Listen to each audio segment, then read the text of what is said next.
L'écho du peuple, la radio citoyenne au service du citoyen. Étienne, bonjour, merci d'avoir accepté notre invitation de nous voir dans cette belle journée à Nice parmi nous. Nous allons faire réaliser cette interview avec Laura, Caroline, nous avons Seb à la technique, Tommy à la vidéo. Je vous rappelle que vous pouvez nous voir sur la chaîne Facebook L'écho du peuple et sur YouTube sur Télé Gilets jaunes. Oui, salut à tous, bonjour Étienne. Donc voilà bientôt 2 mois que le mouvement des Gilets jaunes secoue le pays, voire le monde, puisqu'on a commencé à voir des manifestants de jeunes vêtus dans 22 pays. Alors que les médias traditionnels peinent toujours à saisir les revendications des Gilets jaunes, un mot est pourtant déjà sur toutes les lèvres, le RIC, le référendum d'initiative citoyenne. Les Gilets jaunes ont su mettre de côté leur division pour réclamer d'une voix un nouvel outil démocratique.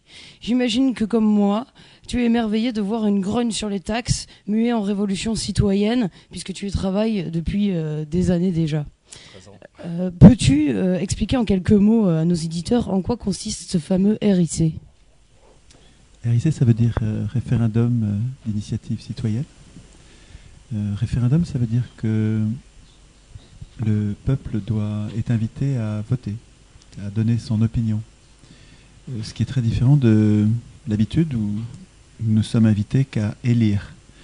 D'habitude, nous sommes convoqués aux élections régulièrement, ce qui correspond à l'inverse du vote. Quand on élit quelqu'un, on renonce à voter. Nous ne voterons aucune loi et nous le décidons en acceptant d'élire une personne qui va tout voter à notre place. Alors que par référendum, nous votons. Nous donnons notre opinion et nous décidons sur la question qui nous est posée ou sur la personne qu'on nous demande d'agréer. Ceci dit, le référendum peut être très dangereux suivant la personne qui l'initie, suivant par qui il est initié, celui qui a l'initiative. Si le référendum est à l'initiative du prince, c'est comme ça qu'on disait autrefois pour dire le chef de la cité, la personne la plus importante, aujourd'hui c'est le président. Si le référendum est à l'initiative du prince, on sait depuis longtemps que le prince s'en sert comme d'un outil de manipulation de l'information, en posant au peuple une question auquel on ne peut pas répondre non. C'est une question tellement simple et tellement évidente que tout le monde va répondre oui. Et avec un 90% de oui, il va pouvoir gagner facilement la légitimité pour ensuite mener des politiques liberticides ou antisociales. Et donc c'est pour ça qu'on a peur depuis longtemps du référendum, on dit césariste, parce que c'est une pratique d'empereur, de tyran, que de se servir du référendum pour créer une légitimité factice. Mais le référendum d'initiative citoyenne est très profondément différent, c'est-à-dire que vraiment la ressemblance avec le référendum actuel, parce que dans la Constitution de 58, il n'y a que des référendums à l'initiative du prince, référendum à l'initiative du président de la République ou référendum à l'initiative des parlementaires. Mais il n'y a aucun référendum à l'initiative des citoyens. Et c'est très différent donc du RIC. Le RIC, c'est à l'initiative des citoyens. Et donc il n'y a aucun risque césariste, il n'y a aucun risque de manipulation ou de mensonge avec le RIC. Oui, parce que dans les médias, j'ai beaucoup entendu parler du fait qu'on aurait ce référendum d'initiative partagée. Et donc, ils essayent de nous faire un amalgame entre notre revendication du RIC et celui-ci qui a été mis en place, je crois, par Sarkozy en 2005, si je ne me trompe pas. 2008, ouais. En fait, ils ont... de toute façon, un référendum, toute institution créée par les élus, qui devrait craindre normalement la Constitution, sera factice du point de vue de l'intérêt général, sera un leurre. Effectivement, le référendum qu'ils ont mis en place à cette époque, ils appellent ça l'initiative partagée, mais quand tu lis l'article 11 de la Constitution actuelle, tu t'aperçois que c'est à l'initiative c'est un référendum, donc à l'initiative de parlementaires, appuyé par une fraction des citoyens, mais pas à l'initiative des citoyens, c'est à l'initiative des parlementaires. Donc le RIP n'est pas partagé, il est d'initiative parlementaire. Donc il n'y a absolument aucune initiative citoyenne dans le régime actuel. C'est vraiment, ce serait si nous l'écrivions nous-mêmes, parce que s'ils l'écrivent eux, ils vont faire un faux RIC.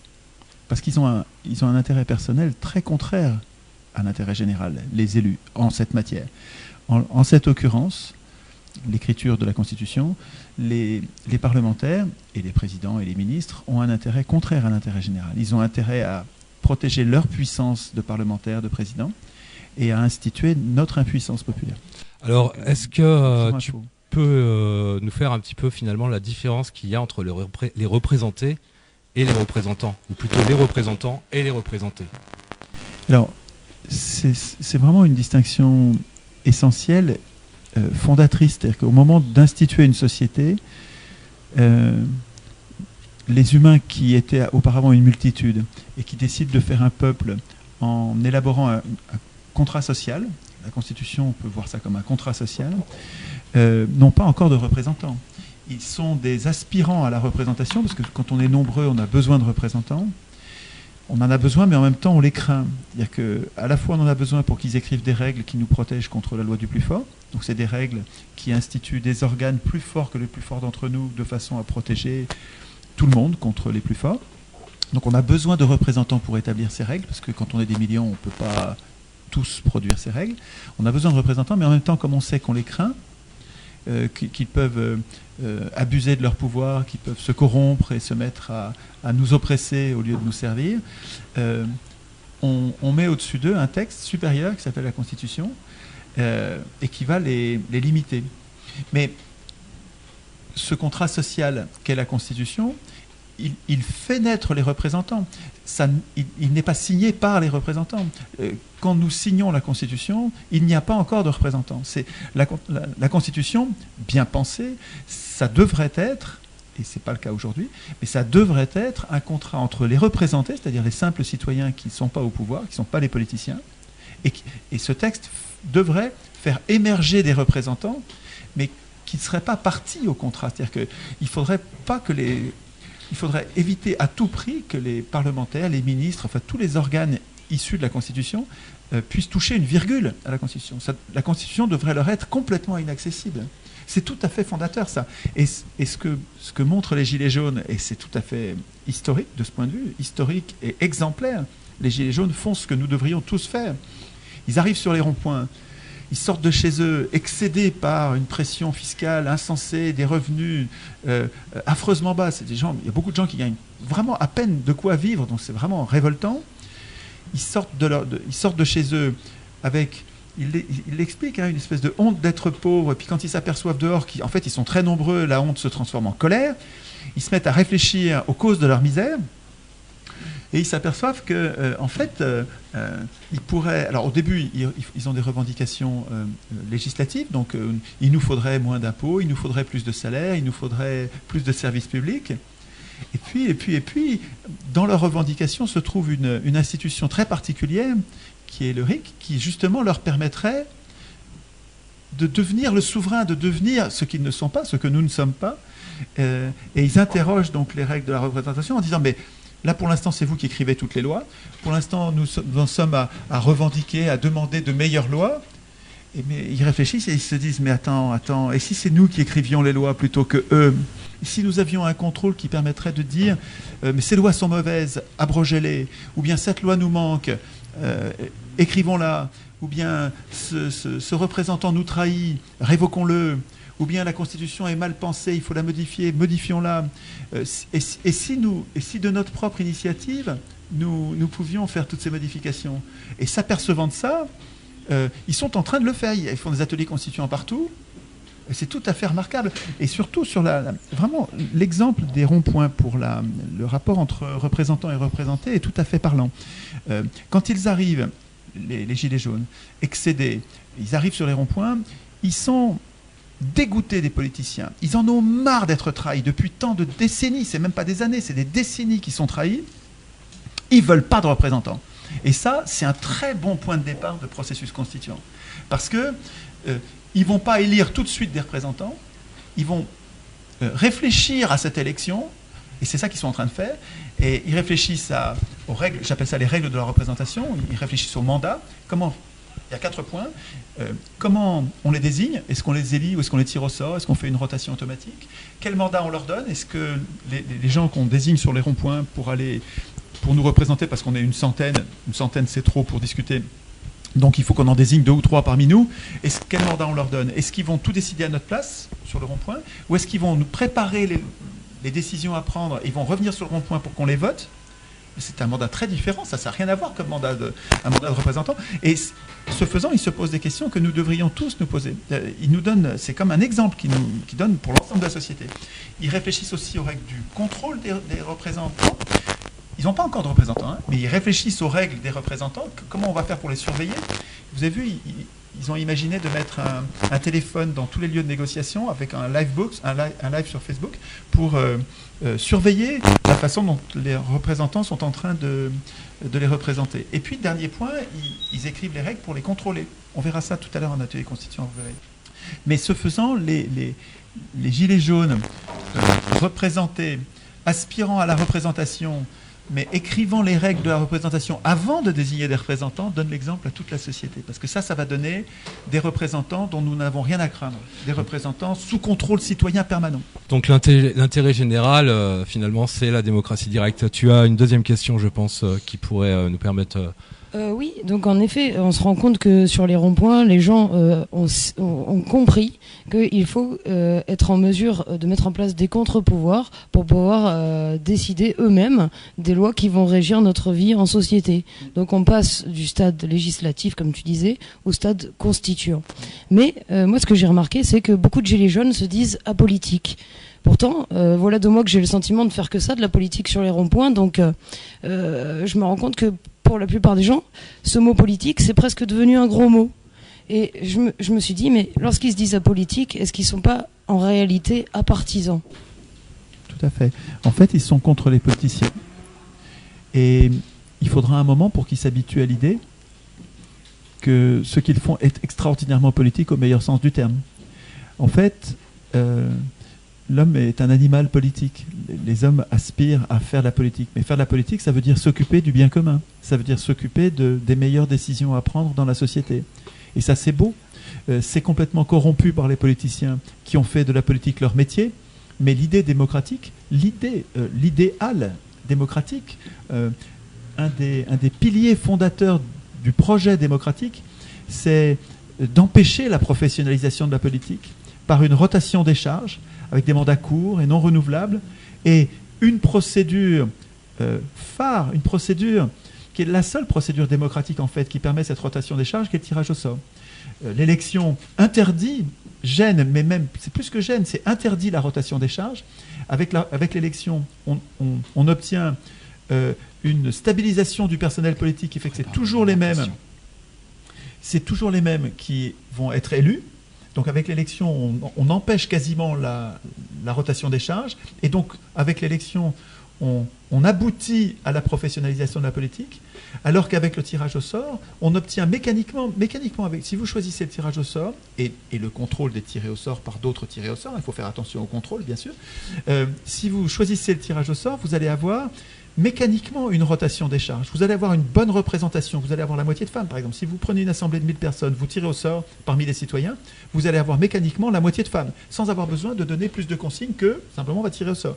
Vous allez aussi avoir 60% d'employés et d'ouvriers, parce que c'est la composition de la société. Vous allez avoir la bonne proportion de riches et de pauvres. Vous allez avoir la bonne proportion de chômeurs. Si vous tirez au sort, vous allez avoir une assemblée qui va nous ressembler. D'abord. Et puis, vous allez avoir une rotation des charges, c'est-à-dire une déprofessionnalisation de la politique, qui est quelque chose à quoi tout le monde aspire. Tout le monde se plaint de la professionnalisation de la politique, tout en adorant l'élection. Mais c'est extravagant. Nous sommes comme conduits par notre éducation à adorer une procédure, l'élection, qui est l'outil même de notre dépossession politique. C'est par l'élection que nous renonçons à tout jamais au vote.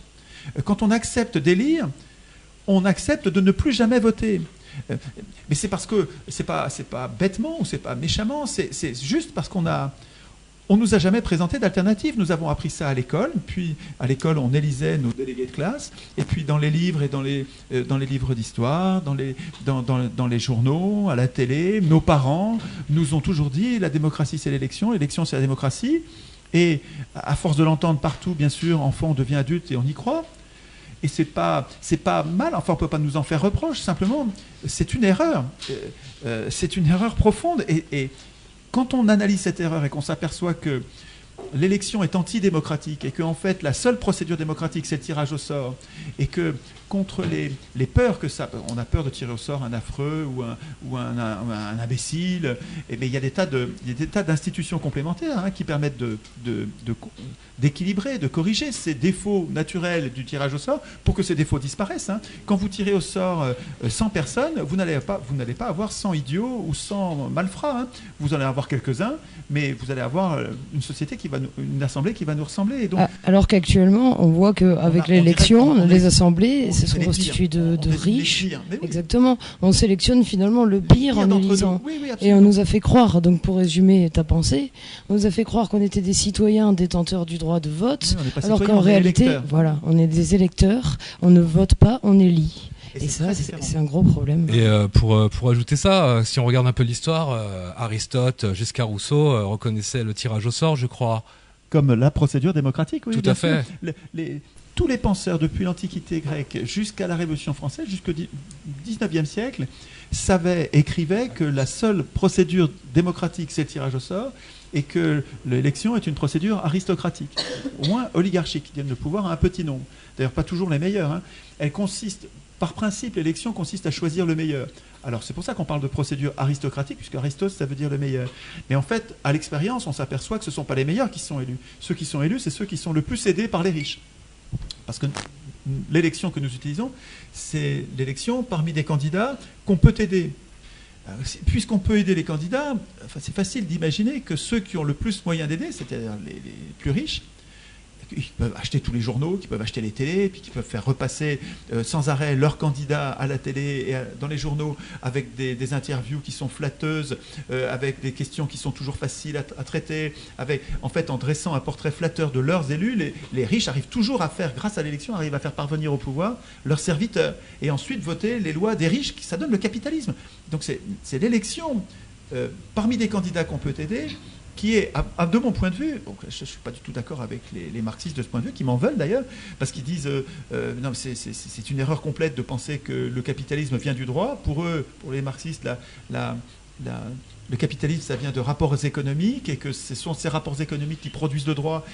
Moi, je pense que là, il y a une erreur, c'est-à-dire que c'est parce que nous avons une captation du pouvoir par les riches, du pouvoir politique d'écrire les constitutions, et donc du pouvoir législatif d'écrire les lois, par le biais de l'élection qui permet aux riches de porter leurs serviteurs au pouvoir. C'est cette procédure politique, cette captation du pouvoir constituant, puis la captation du pouvoir législatif qui permet aux riches d'écrire leurs règles. Et c'est ça qui fait le capitalisme. Alors après ça donne une expansion économique des plus riches et un asservissement des plus pauvres. Mais si on arrive à contester le suffrage universel, le faux suffrage universel qui consiste à désigner des maîtres, au lieu de voter des lois, on va venir à bout du capitalisme, et en douceur.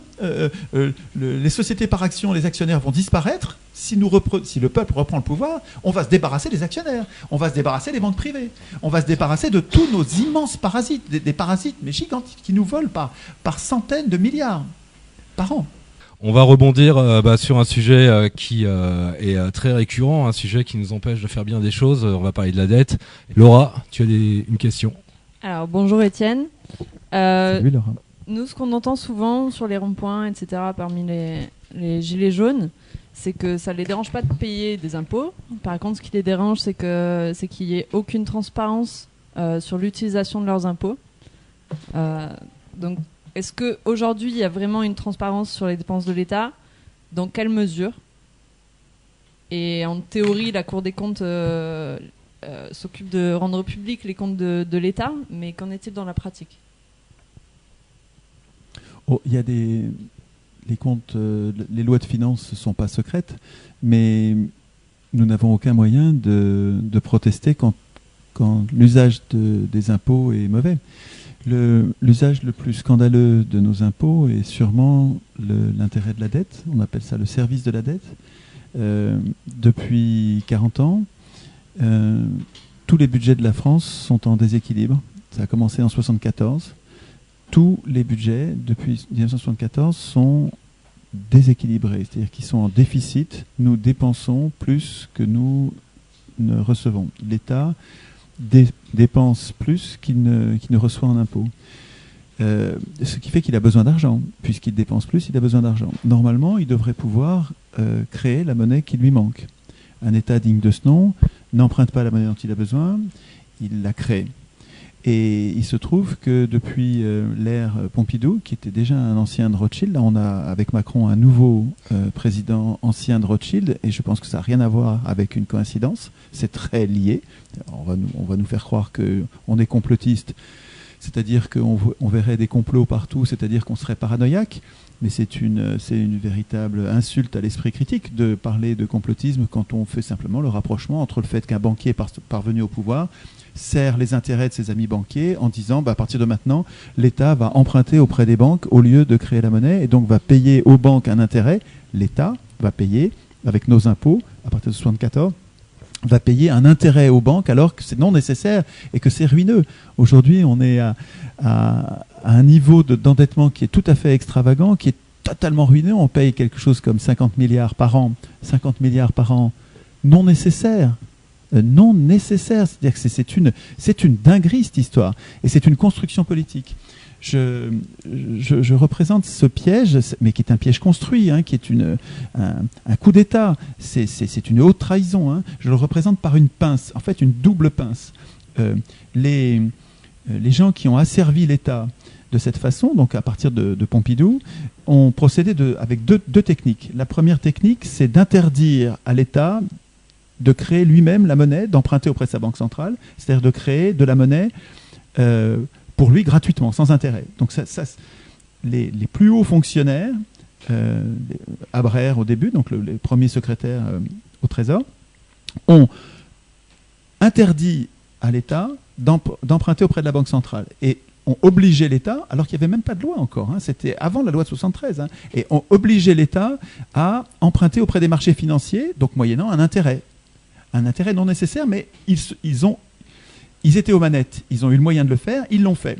Et donc, ils ont dit, et ils ont ensuite validé par différentes lois, notamment l'article 104 du traité de Maastricht, qui est devenu l'article 123 du traité de Lisbonne, c'est-à-dire l'article 123 actuel de l'Union européenne interdit à l'État et aux États de l'Union européenne et aux administrations, donc toutes les administrations, les communes aussi, leur interdit d'avoir de l'argent gratuit, comme ils devraient normalement l'avoir, interdit et oblige à passer par les marchés financiers. Mais ça n'est qu'une pince.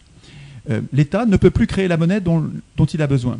Mais l'État pourrait être encore libéré s'il dépensait, depuis 1974, autant que ce qu'il gagne, s'il avait dépensé autant que les impôts.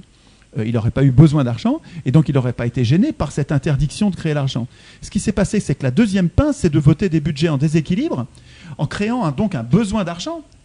Et c'est ce besoin d'argent qui, couplé à l'interdiction de créer l'argent, a fait que depuis 40 ans, l'État est obligé d'emprunter. Si vous voulez, c'est vraiment une construction politique par un effet de pince, interdiction de créer la monnaie et de besoin d'argent parce qu'on vote des budgets en déséquilibre.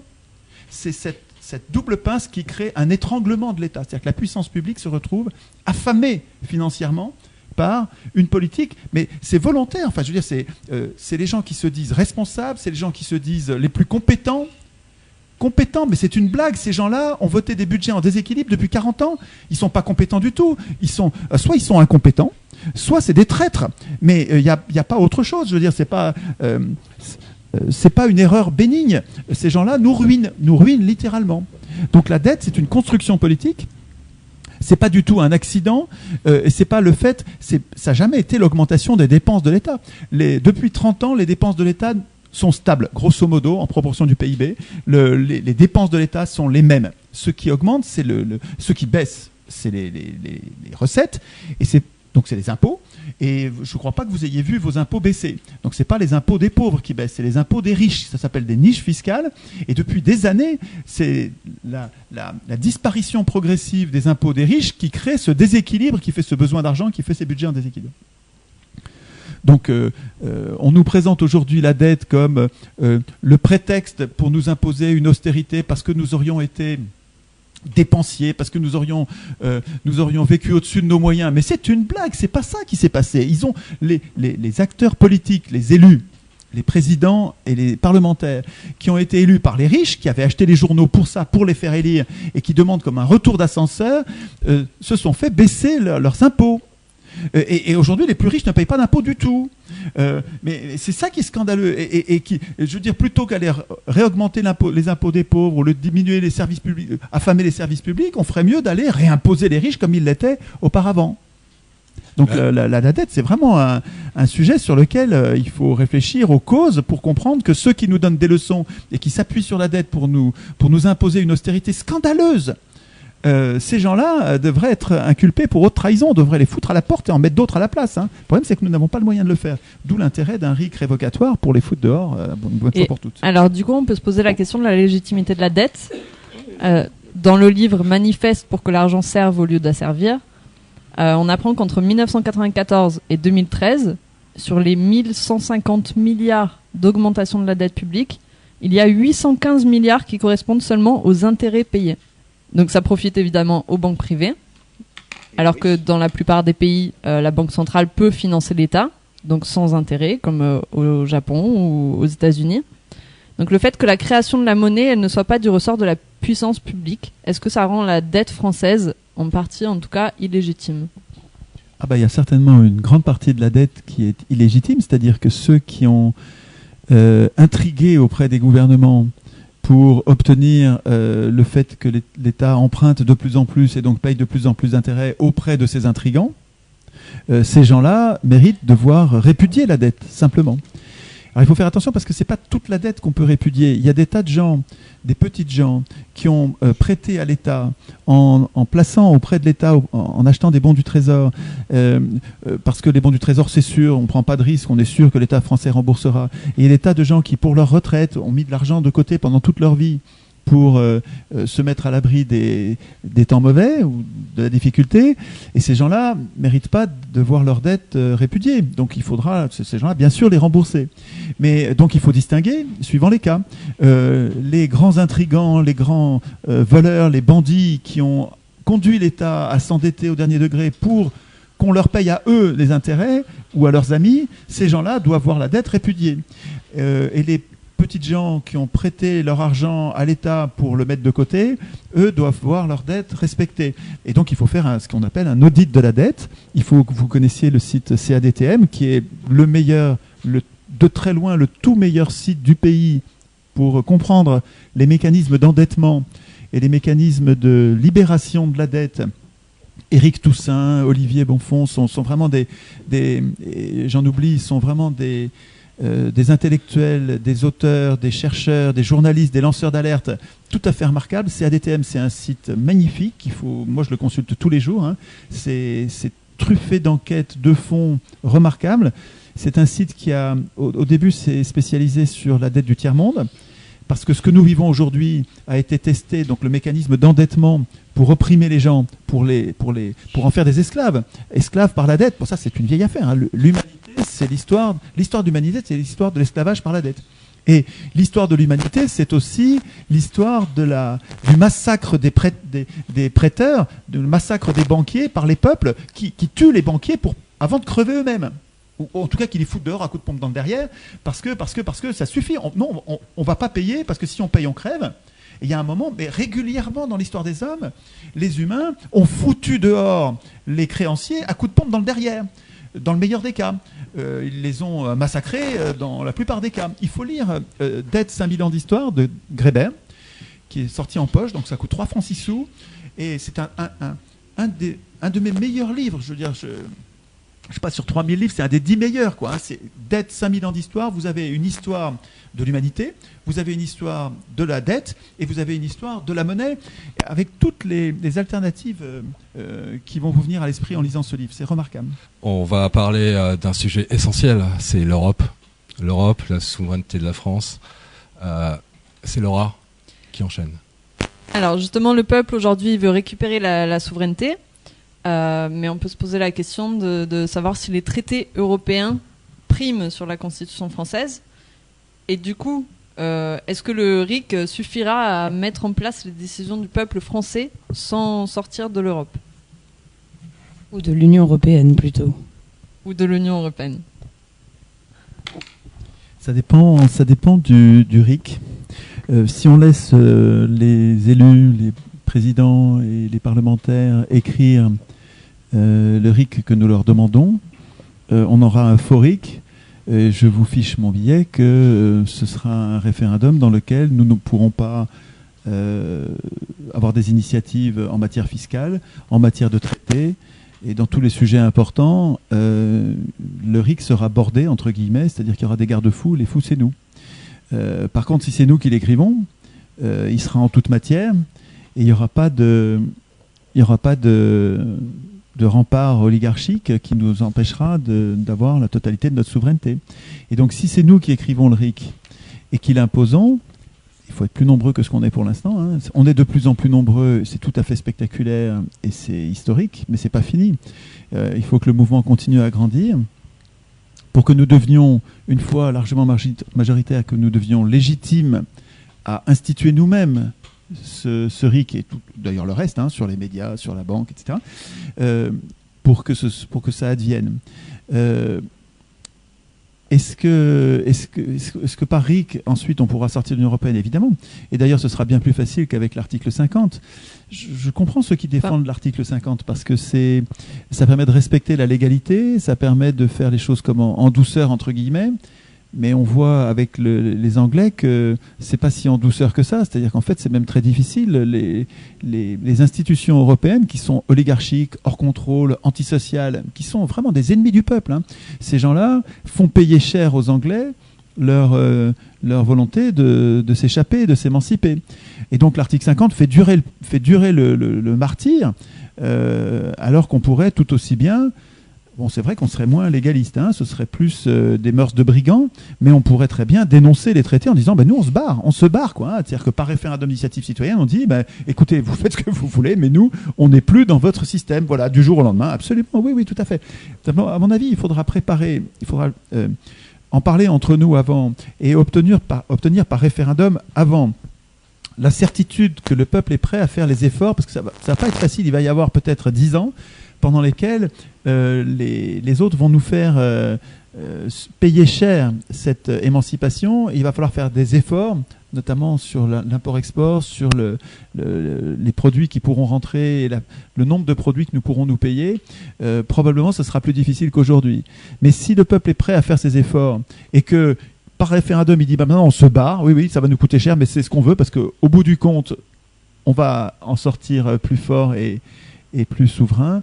Bien sûr que par RIC, on pourra sortir de l'Union européenne et c'est souhaitable. Mais si on ne sort pas si les gens ne souhaitent pas sortir de l'Union européenne, est-ce que le RIC sera suffisant pour reprendre le pouvoir? Non, mais si on sort pas de l'Union européenne, tout ça, c'est du bavardage. Hein, c'est la concurrence entre les pays. Ouais, non, mais l'Union européenne, c'est une prison supplémentaire. Déjà, la Constitution européenne est une prison.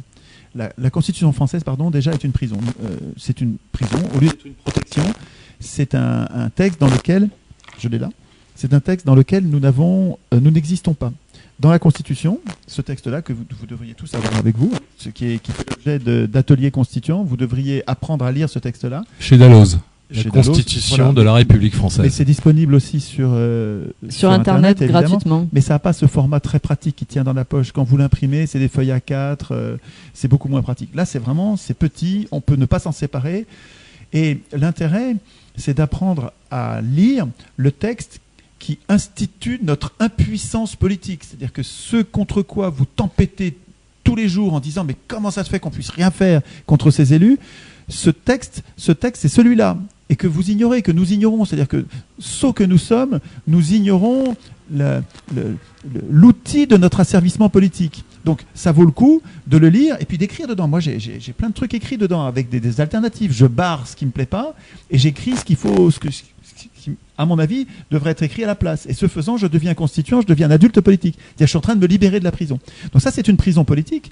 Et autour de cette prison politique, les élus, nos maîtres, ont bâti une autre prison encore plus inaccessible, encore plus tyrannique, qui est la prison de l'Union européenne. et dans laquelle nos pouvoirs sont encore plus faibles et les pouvoirs sont encore plus hors de contrôle. Donc, technocratique. C'est complètement technocratique, c'est absolument antidémocratique et c'est très profondément antisocial.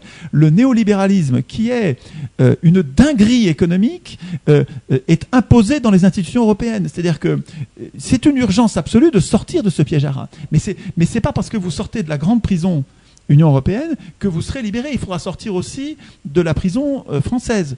Mais en fait, si vous devenez constituant, si les Français devenaient constituants, ils se donneraient la puissance nécessaire pour sortir à la fois des deux prisons, de la prison européenne et de la prison française. Laura, une autre question? Alors, il y a Caroline. Ah, Caroline, pardon. Et du coup, puisqu'on a vu que nos représentants ont des intérêts qui les empêchent de vouloir mettre en place ce RIC, quelle stratégie exactement devons-nous adopter et quel rouage devons-nous actionner pour pouvoir l'inscrire dans la Constitution? Si on attend des élus qui nous émancipent, on va attendre longtemps. On mourra avant que ça ne soit arrivé. C'est pas les élus qui vont nous émanciper. C'est pas en leur demandant qu'ils vont nous le donner. Pas du tout. C'est pas comme ça que ça va se passer. Ils ont leur privilège à sauvegarder. Mais oui, c'est une question de vie ou de mort pour eux. Ils préfèrent mourir que nous donner le vrai RIC. Ils nous donneront un faux, ça oui, mais un vrai RIC digne de ce nom avec une vraie souveraineté, ils nous le donneront pas. Mais donc, c'est pas grave. On n'a pas besoin d'eux pour s'émanciper. Ce que vous êtes en train de faire, ce que les Gilets jaunes sont en train de faire sur les ronds-points, c'est d'apprendre à instituer eux-mêmes, pas de demander aux élus d'instituer, à instituer eux-mêmes leur propre puissance, à écrire eux-mêmes les articles du contrat social qu'ils désirent. Mais ça change tout. C'est-à-dire que il manque plus quoi? Qu'il manque plus que le fait d'être très nombreux. Parce que à partir du moment où très nombreux nous sommes prêts à instituer nous-mêmes, à écrire nous-mêmes la Constitution, le prochain contrat social, mais peu importe les élus du moment, peu importe les médias, peu importe les élus, ils peuvent tempêter tant qu'ils veulent. Nous, on est en train de devenir de plus en plus grands et de plus en plus nombreux, de plus en plus et toujours parfaitement concentrés sur on veut écrire nous-mêmes la puissance politique qui nous manque. On veut écrire nous-mêmes la Constitution. C'est ça la cause commune de l'humanité, pas seulement de la France, de l'humanité. Si on devient nombreux, c'est-à-dire largement majoritaire, on n'y est pas encore, mais ça grandit. Si on devient nombreux à être concentrés sur ce truc radical, on veut instituer nous-mêmes notre puissance. C'est plus aux hommes au pouvoir d'écrire la règle du pouvoir. C'est pas aux parlementaires d'écrire la Constitution. C'est pas aux ministres de changer une virgule de la Constitution. C'est pas à eux de faire ça. C'est à nous de le faire. Si on est nombreux à le vouloir, on va l'avoir, mais c'est parce qu'on le veut, pas parce qu'on le demande. C'est parce qu'on le veut qu'on l'aura. Donc, pour résumer ta stratégie, il faut qu'on se concerte et qu'on fasse des ateliers constituants et qu'on écrive nous-mêmes notre constitution et qu'ensuite on l'impose tout simplement par le nombre. Par le nombre, exactement. Et en fait, il s'agit de faire un travail qui est un peu ingrat. En fait, c'est jouissif, les ateliers constituants. C'est très agréable parce qu'on sent tout de suite qu'on fait de la politique à un niveau tel qu'il y a une émancipation possible. Alors que quand on fait des ateliers législatifs, qui est la façon traditionnelle de faire de la politique, on sent bien qu'on discute des lois qui seraient les meilleures pour nous, mais que comme c'est pas nous qui votons les lois, on sent bien qu'on est dans un piège et qu'on discutaille pour rien. C'est-à-dire qu'on se dispute pour savoir est-ce qu'il faudrait une politique de droite, il faudrait une politique de gauche. De toute façon, ça n'a aucune importance nos discussions, puisque c'est pas nous qui décidons, c'est pas nous qui votons les lois. Et donc ça a quelque chose de désespérant les conversations législatives. Alors que quand on se hisse d'un cran et qu'on se met au niveau constituant, là on s'aperçoit que si ça se généralise, là on va tout changer. Donc ça a quelque chose d'excitant, d'enthousiasmant, les ateliers constituants. Mais c'est quand même un travail qu'il faut faire. Enfin, il faut s'astreindre à le faire. Une fois qu'on y est, on y est bien. Mais enfin, il faut prendre la décision. Allez, je vais rejoindre les copains et une fois par semaine ou plusieurs fois par semaine, on fait venir la Constitution dans nos conversations. Et c'est cette transformation en fait qui va permettre la révolution. Le fait que nous nous transformions d'électeurs obéissants, enfants, en citoyens adultes capables d'être constituants, cette transformation intérieure à grande échelle, elle va permettre la transformation sans avoir besoin des... Écoutez bien, parce que c'est ça qui est puissant. On n'a pas besoin de l'accord des puissants du moment, des élus, des organes actuels du pouvoir. On n'a pas besoin d'eux. Il nous faut un éveil des consciences dans ce cas pour commencer. Tout à fait. Mais c'est ce qui se passe sur les ronds-points. Il y a tout à fait un éveil des consciences. C'est ça qu'on observe. Les ateliers constituants sont en train de se multiplier. Ils sont en train d'apprendre à écrire leur RIC, le RIC qu'il leur faut, c'est-à-dire un vrai RIC avec une vraie souveraineté populaire. Alors je dis pas, c'est pas encore homogène, c'est pas parfait. Il y a des gens qui s'opposent au RIC, il y a c'est bordélique, hein, c'est chaotique. Le système, il y a tellement de gens différents que c'est pas harmonieux tout de suite. Mais c'est pas grave ça. Quand vous allez regarder les différents RIC, vous allez voir qu'ils se ressemblent énormément. Il va y avoir peut-être des différences de détails d'un groupe à l'autre, mais en gros, quand c'est nous qui écrivons les règles, nous instituons notre puissance. En fait, c'est un petit peu comme un enfant qui apprendrait à écrire. Quand vous apprenez à écrire, vous savez, c'est quelque chose d'un peu fastidieux. Il faut faire des lignes de A, et l'enfant, il renacle un peu.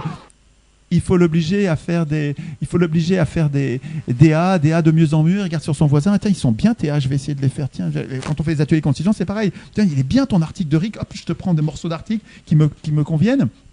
C'est vrai que ça a quelque chose d'aride. On apprend à écrire et on ne sait pas encore les grandes poésies qu'on va écrire ou les grandes théories qui vont sauver le monde qu'on va écrire. On ne sait pas encore les grandes choses qu'on va écrire. On apprend simplement à écrire, parce que c'est le début. Et de la même manière, les citoyens constituants, ils apprennent à écrire des articles de constitution. C'est plus tard que viendra le talent et l'occasion d'écrire la constitution. Mais il faut d'abord apprendre à écrire. Donc il faut faire des ateliers constituants. Étienne, il nous reste 5 minutes. Les 5 dernières minutes, c'est passionnant. On aurait pu y passer 2 heures, 3 heures, 4 heures. Il va y avoir des élections européennes. On s'en fout, je sais, mais bon, il y a des gens qui se présentent, on va pas les citer, soi-disant en représentant. Mais comment pas tomber dans ces pièges? Qu'est-ce qu'on doit faire? Quelle position les gilets jaunes doivent prendre pour pouvoir exister concrètement? Doivent-ils en prendre une, ou alors c'est le nombre qui fait qu'on va imposer les choses? Le Parlement européen est un Parlement croupion qui n'a pas le pouvoir. Les pouvoirs qu'il a sont des pouvoirs minimes.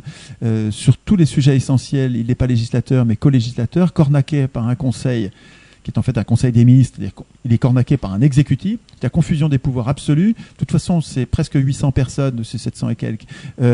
Si les Gilets jaunes arrivent à faire élire 2-3 députés dans le meilleur des cas, c'est juste une goutte d'eau dans l'océan. Ça n'a aucun intérêt, aucun rigoureux. Enfin, de mon point de vue, je me trompe peut-être. On est d'accord. Ça n'a aucun intérêt. Si c'était peut-être de tribune, parce que c'est vrai qu'il y a quelques députés minoritaires qui, par le fait qu'ils sont députés, s'ils restent vertueux et très amis du peuple, les tribunes qu'on leur donne, bon, ça permettra de tempêter, ça va permettre d'alerter peut-être certaines personnes, mais enfin c'est très dérisoire. Je pense que notre émancipation, elle viendra pas du tout du processus électoral. Et donc, mais ceci dit, on peut pas les en empêcher. S'ils veulent le faire, qu'ils le fassent. Je veux dire, il suffit de les laisser faire et puis rien à foutre. Oui, de toute façon, il suffit pas de s'autoproclamer pour être connu. On est bien d'accord. Mais peut-être seront-ils élus, peut-être qu'ils vont avoir 2-3 élus gilets jaunes, mais c'est pas du tout ce qui est historique, exemplaire et révolutionnaire dans le mouvement des gilets jaunes. C'est ce qui se passe sur les ronds-points qui est important. C'est même pas du tout ce qui se passe à Paris, hein, parce qu'à Paris, à chaque samedi, il y a un risque de fin du mouvement par hystérisation du mouvement, par hystérisation de la violence, par fanatisation de la violence. Il y a un vrai risque de fin de mouvement quand on va à Paris. Donc à mon avis, vous devriez plutôt approfondir ce qui se passe, l'éducation populaire qui se passe rond-point par rond-point, péage par péage. Vous vous faites virer des ronds-points et des péages. Trouvez d'autres lieux d'occupation. Les humains sont incroyablement imaginatifs. Vous allez trouver, j'ai aucune inquiétude là-dessus, vous allez trouver d'autres points d'occupation pour que l'éducation populaire continue, pour vous transformer en constituant. Le fait qu'il y ait certains d'entre vous qui aillent se présenter aux élections européennes, bon, on peut juste l'ignorer, on s'en fout. C'est même pas la peine de se battre contre eux, il n'y a pas de raison. Il faut absolument éviter la zizanie et la violence. Il faut éviter de se déchirer là-dessus. Il n'y a qu'à l'accepter, qu'ils aillent se présenter aux élections. Acceptez-le, on s'en fout. C'est pas une raison de se battre. À mon avis, ce sera pas utile de se présenter, mais bon, laissez-les faire s'ils le veulent. Peut-être que c'est moi qui me trompe. Là, il nous reste 3 minutes. Il va y avoir des consultations à partir du 15 avec des cahiers de doléances. Il y a 70% des Français qui pensent déjà que ça mènera nulle part, parce que de toute façon, ils ont bien compris que il y a rien qui changera, et surtout que c'est eux qui vont fixer les règles et les limites. Or, nous, c'est pas ce qu'on demande. Encore une fois, excusez-moi, mais la solution ne viendra pas des élus. Les élus, les présidents, les ministres sont en train d'organiser un débat pour noyer le poisson, quoi. Je veux dire, comme un nuage d'encre qui sème l'obscurité, qui empêche de voir ce qui est vraiment historique sur les ronds-points. le fait que vous vous transformiez en constituant. Le meilleur hashtag que je connaisse, c'est dièse, hashtag Gilets jaunes constituants au pluriel, quoi. Gilets jaunes constituants. Ce débat ne sert absolument à rien, mais rien de rien. Ils ont déjà dit plusieurs fois, Griveaux, là, le porte-parole du gouvernement, a déjà dit explicitement que de toute façon, le débat était très utile, mais que ça changerait pas leur politique. Donc c'est du foutage de gueule, c'est de la perte de temps. C'est pas la peine de passer de l'énergie là-dessus, même pas pour essayer de faire une présence du RIC. On s'en fout de ce débat. C'est pas ça qui est important. Ce qui est important, c'est ce qui se passe sur les ronds-points là et chez vous, parce que même si on vous chasse de votre rond-point, continuez à faire la même chose que vous faisiez, c'est-à-dire inviter les copains, continuer à faire société appartement par appartement.